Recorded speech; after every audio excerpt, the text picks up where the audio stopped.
Seorang muslim, seorang mukmin itu dituntut untuk menjadi orang yang bertakwa. Dan kada akan pernah kawa seseorang itu menjadi orang yang takwa kecuali ia menjaga daripada a'dha, 7 anggota yang telah disebutkan di awal. Matanya, telinganya, muntungnya, tangannya, batisnya, kemaluannya, dan perutnya. Karena 7 anggota ini yang menjadikan sumber seseorang itu mampu bertakwa. Tatkala ia kada mampu menjaga 7 anggota nang ini, maka mustahil hatinya itu pacangan baik. Karena rusaknya hati melalui 7 anggota nang ini. Wa ala sayyidina Muhammad wa ala alihi wa sahbihi wasallam. Al-Fatihah khususan mu'allif hadha al-kitab Syekh Muhammad bin Muhammad Al-Ghazali wa Syekh Abdul Samad Aparimbang wa Syekh Abu Ya Guru Fahmi Zamzam biniyatil qabul وبنية الوصول وبنية الشفاء ولقضاء الحاجة ولحضرة النبي الفاتحة. أعوذ بالله من الشيطان الرجيم. الحمد لله رب العالمين الرحمن الرحيم مالك يوم الدين إياك نعبد وإياك نستعين اهدنا الصراط المستقيم صراط الذين أنعمت عليهم غير المغضوب عليهم ولا الضالين آمين. استر يا رسول الله استر يا الله. Assalamualaikum warahmatullahi wabarakatuh. Waalaikumsalam warahmatullahi wabarakatuh. Bismillahirrahmanirrahim. Alhamdulillah rabbil alamin. Alhamdulillah ala ni'matil iman wal islam wa huma min a'zamin ni'ami wa kafa bihima min ni'mah. Asyhadu an la ilaha illallah wahdahu la syarika lah wa asyhadu anna Muhammadan 'abduhu wa rasuluh. اللهم صل وسلم وكرم وعظم على سيدنا محمد وعلى آله وأصحابه والتابعين وتابع التابعين ومن تبعهم بإحسان إلى يوم الدين. رب اشرح لي صدري ويسر لي أمري واحلل عقدة من لساني يفقهوا قولي.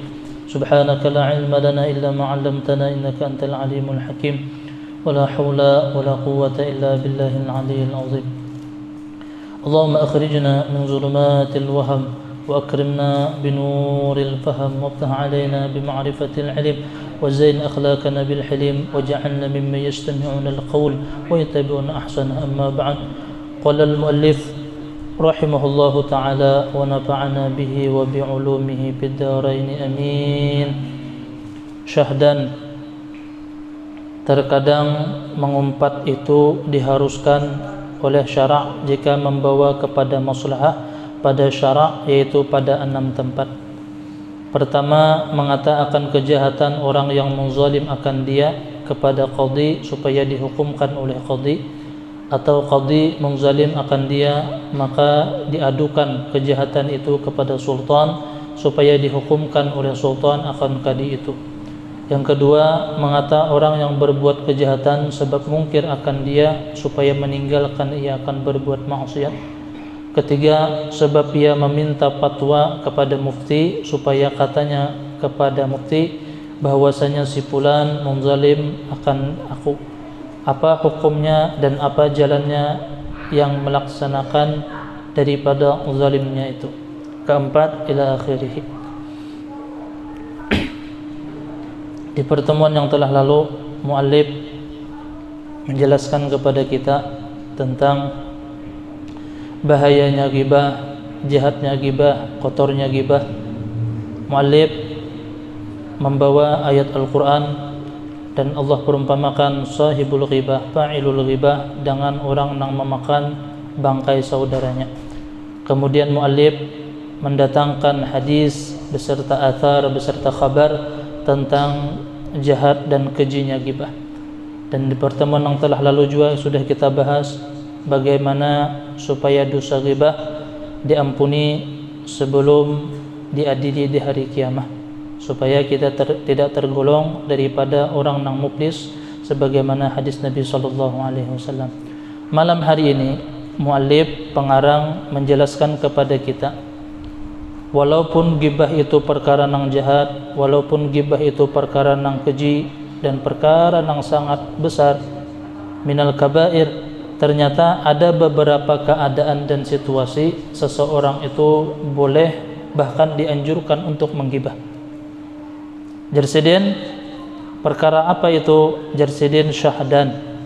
Terkadang mengumpat atau ghibah itu diharuskan, dibolehkan, dianjurkan oleh syariat jika membawa kepada maslahah pada syarak, yaitu pada 6 tempat.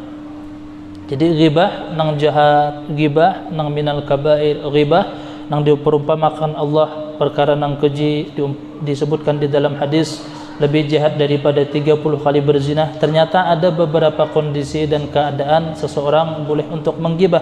Pertama, ujar mu'allif, mengata akan kejahatan orang yang mengzalim akan dia kepada qadhi supaya dihukumkan oleh qadhi. Contoh, misal ada orang nang zalim kepada ulun, merusak kehormatan ulun, merusak kehormatan keluarga ulun, atau merusak atau mengambil daripada harta ulun, kemudian ulun melampor kepada qadhi.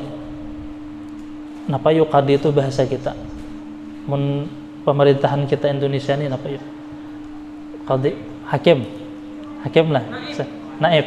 Nah, pokoknya nang kawam menghukum orang nang zalim kepada kita. Kemudian datang kita kepada naib atau hakim apapun namanya. Datang kita, wahai naib, si fulan bin si fulan. Kan kita menyambat inya nih. Inya jahat lawan ulun, orangnya kayak ini. Kan kita menggibah juga ngarannya. Nah, keadaan nang kayak ini dibolehkan. Karenanya kita melaporkan keadaan kita nang zalim kepada orang nang kawam menghukum kepada orang nang sejalim tadi.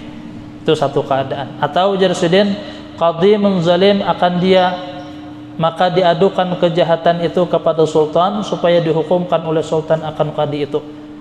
Kan di atas naib, mun seandainya naib tadi, di atas hakim, anggap hakim lah, kita belapor lawan hakim.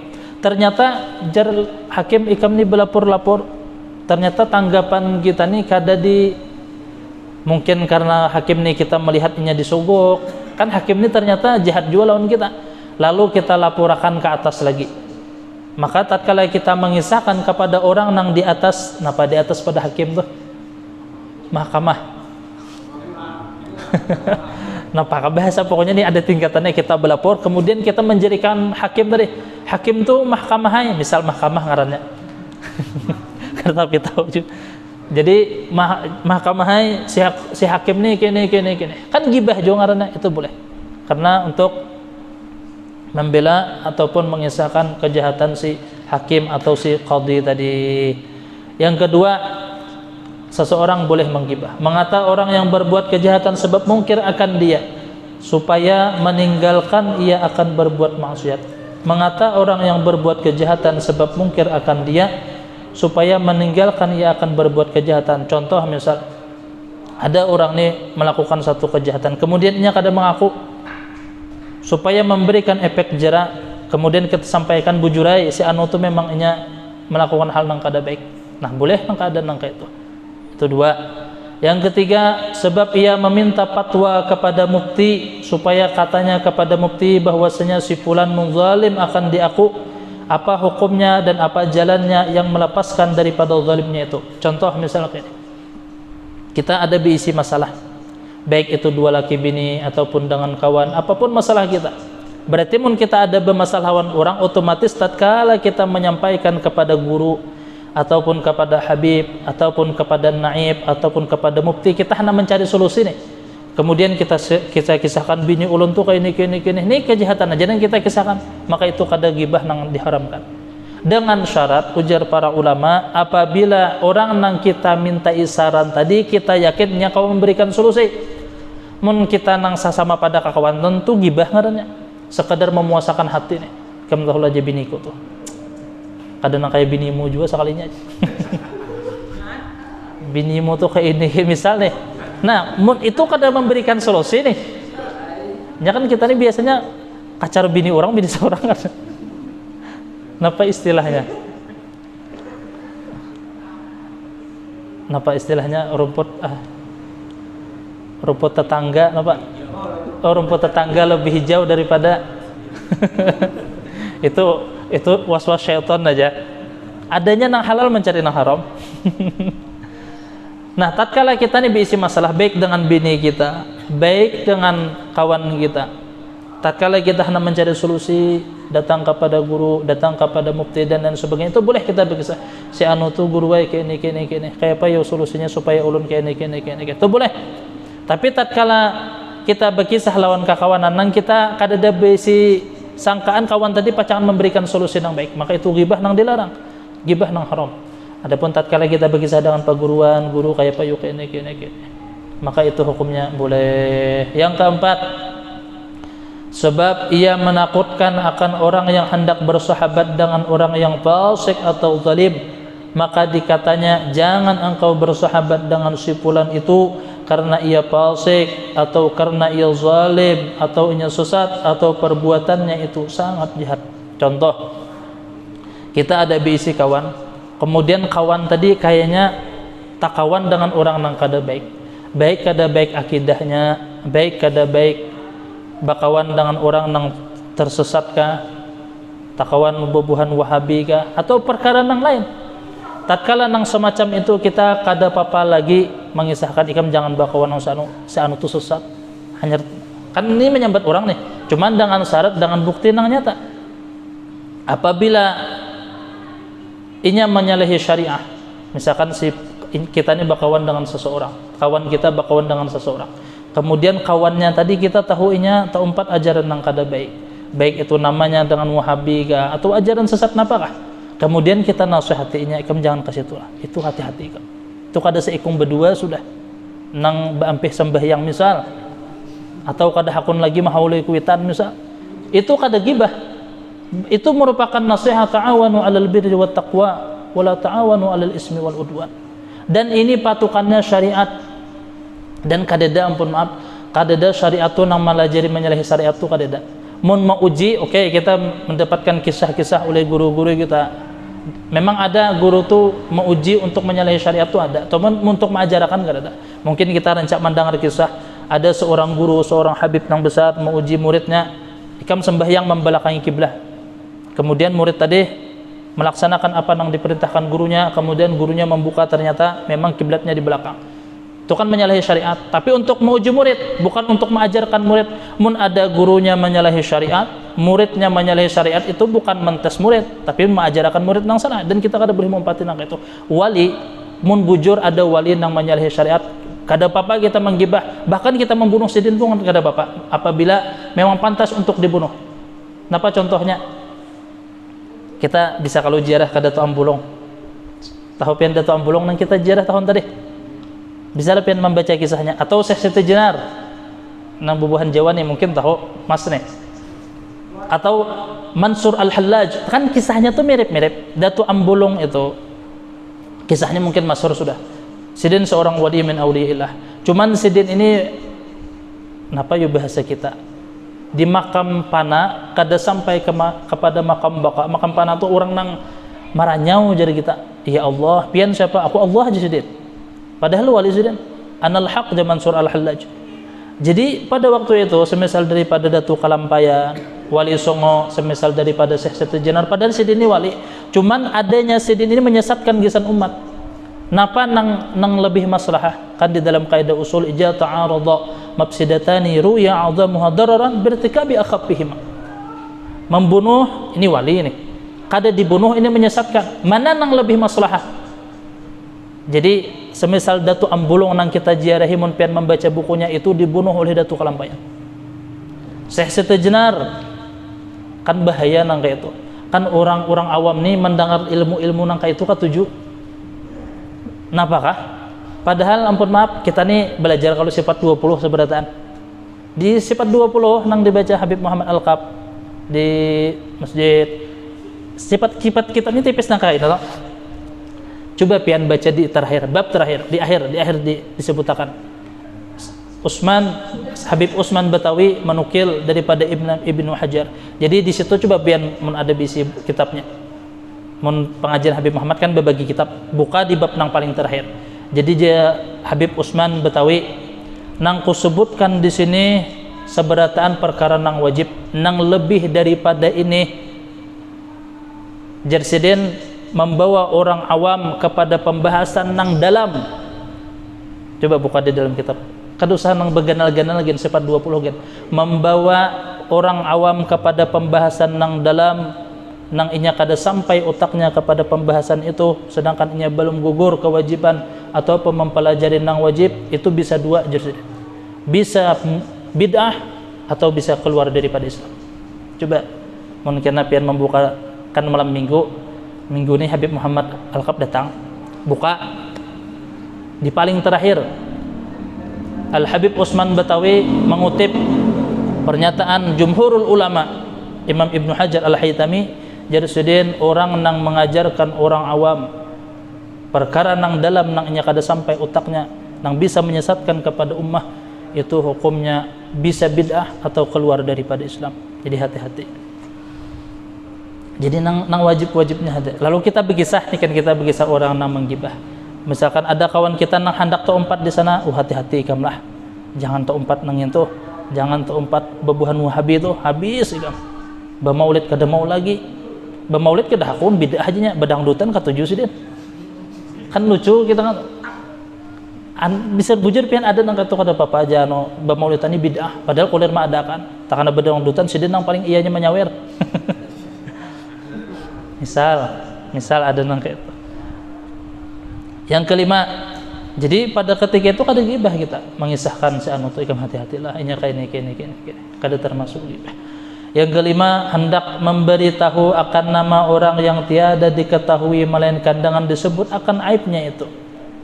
Seperti dikatanya si fulan itu buta, atau cuman ini bukan untuk menyembati, untuk memberitahu aja. Kita bercari orang nang di anu kada tahu kecuali jangan menyebut aibnya. Atau pincang atau timpang atau dungu atau barang sebagainya. Keenam, menyebut akan kejahatan orang yang masyhur dengan fasik atau masyhur dengan zalim atau masyhur dengan berbuat zina atau minum arak, khamar atau mencuri atau barang sebagainya. Kaidah, tatkala seseorang itu melakukan maksiat dengan terang-terangan, maka kita menggibahnya kada lagi dosa. Kan seharusnya orang berbuat maksiat itu berpatak-patak. Beda mun seandainya ada orang tu berzina berpatak-patak, kemudian kita gibah itu dosa besar gitu. Tapi mun ada orang di pinggir jalan berzina sudah, itu kita kada apa lagi menguyahnya, sudah jadi rahasia umum, inya aja kada supan. Jadi kita menguyahnya tatkala seseorang itu bermaksiat dengan terang-terangan, maka kita menggibahnya kada lagi dosa. Kenapa? Tiwasnya baungkai. Seharusnya kan sejahat-jahat maksiat tetapnya berpatak. Ada minum khamar misal, tapi nya berpatak-patak, kita melihat kada boleh kita menggibahnya. Tapi munnya di tengah jalan mabuk, di tengah jalan berjudi, mandak dadu nih misal, munnya berpatak-patak kan di pasar malam bermaskernya tetamu kita. Nah, kada boleh kita menggibahnya, karena nya bersembunyi-sembunyi, walaupun kita tahu. Tapi munnya terang-terangan kada bersupanan lagi nya melakukan maksiat, maka kada apa-apa lagi menggibah orang nang melakukan maksiat dengan terang-terangan, karenanya hukum fasik sudah. Mun orang tu bermaksiat bersembunyi-sembunyi, itu ada supan jama silon Allah. Mun nya bertobat selesai. Tapi mun seandainya nya bermaksiat dengan terang-terangan tu ngalihan bertobatnya. Napa kebanyakan saksi nang melihatnya di dalam maksiat. Jadi 6 perkara yang disebutkan oleh Syekh Abdul Samad Palimbang, boleh seseorang tu menggibah atau menyambat kejahatan orang. Keempat, engkau peliharakan lidahmu itu daripada mira, lain mira tetangga kita, mira yakni mencela perkataan orang dengan membantahi akan dia dan membenarkan akan dirinya, dan jidal yakni berbantah pada masalah ilmu dengan mendirikan dalil karena hendak mengaibkan akan orang. Kita masuk kepada pembahasan yang keempat. Kan seorang muslim, seorang mukmin itu dituntut untuk menjadi orang yang bertakwa, dan kada akan pernah kawa seseorang itu menjadi orang yang takwa kecuali ia menjaga daripada a'dha, 7 anggota yang telah disebutkan di awal: matanya, telinganya, muntungnya, tangannya, batisnya, kemaluannya, dan perutnya. Karena 7 anggota ini nang menjadikan sumber seseorang itu mampu bertakwa. Tatkala ia kada mampu menjaga 7 anggota nang ini, maka mustahil hatinya itu pacangan baik.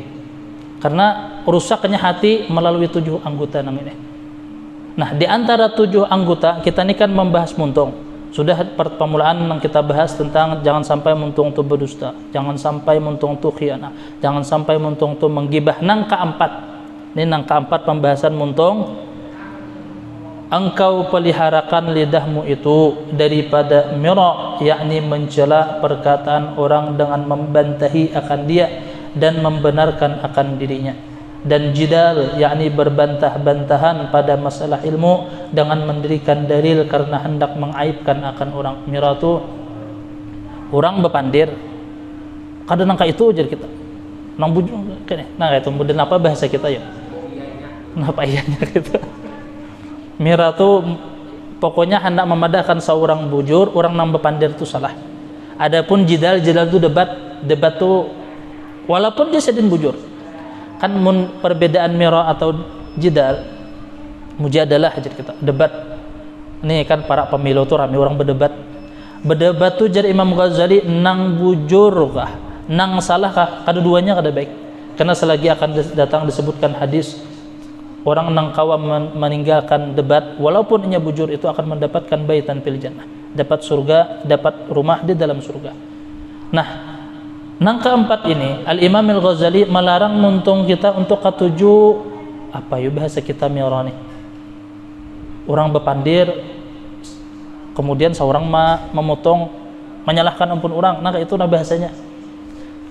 Atau jidal itu ya berdebat, dan munaqasyah bil kalam, yakni membantah akan perkataan orang, karena sekalian yang demikian itu menyakiti bagi orang dan menjahilkan baginya dan mencela bagi perkataan orang dan memuji bagi dirinya, dan yang demikian itu ditegahkan oleh Nabi sallallahu alaihi wasallam seperti yang lagi akan datang segala dalil yang demikian itu. Kata Syekh Abdul Mu'ti yang mensyarahkan akan matan Jauharah pada bicara ilmu usuluddin, al-mira munaja'atul ghairi fima yadda'i sawabahu walau dhanna, wal jidalu dab'ul 'abdi khasmahu an ifsadi qawlihi bihujjatin qasidan tashiha kalamihi wa ibtala kalami khasmihi bighairi haqqin wa huwa muharramun. Makna mira itu yaitu membantah akan orang lain pada perkataan yang didakwanya akan benarnya, dan jika benarnya pada zan sekalipun. Dan makna jidal itu yaitu menolak hamba Allah akan orang yang membantah akan dia daripada menyalahkan akan perkataannya dengan dalil, padahal ia mengqasad akan membenarkan akan perkataan dan membatalkan akan pernyataan orang yang membantah akan dia dengan tiada sebenarnya, dan yang demikian itu hukumnya haram. Jidal, debat, jar Imam Ghazali rahimahullah, berdebat tu seorang bujur itu mengarasakan ke hati, seorang kalah menyakiti hati. Kita ini berdebat lawan orang, kalah kita sakit kalau hati. Seorang kancang ada urat guru bakal karasan, kalah sakit kalau hati kita. Menang untuk kita berdebat, kalah nih orang itu mengarasakan hati. Hati orang nang berdebat tuh. Coba ini kan musim pemilu, hati orang nang berdebat. Itu kan ada nang sampai bakal lagi gegara muntung. Napa jar Imam Ghazali rahimahullah, al-lisanu jirmuhus saghir wa jurmuhul kabir. Muntung itu bandanya halus saja tapi akibatnya gana. Orang bakalahi dua laki bini gegara muntung, orang bebunuhan gegara muntung, perang dunia gegara muntung ya. Gegara bersambatan ya asalnya pencemaran nama baik ya, perang jadinya gegara muntung. Jirmuhus saghir, bandanya tuh halus, betulang kada, cuman wajurmuhul kabir, akibat nang diulah muntung tu gana.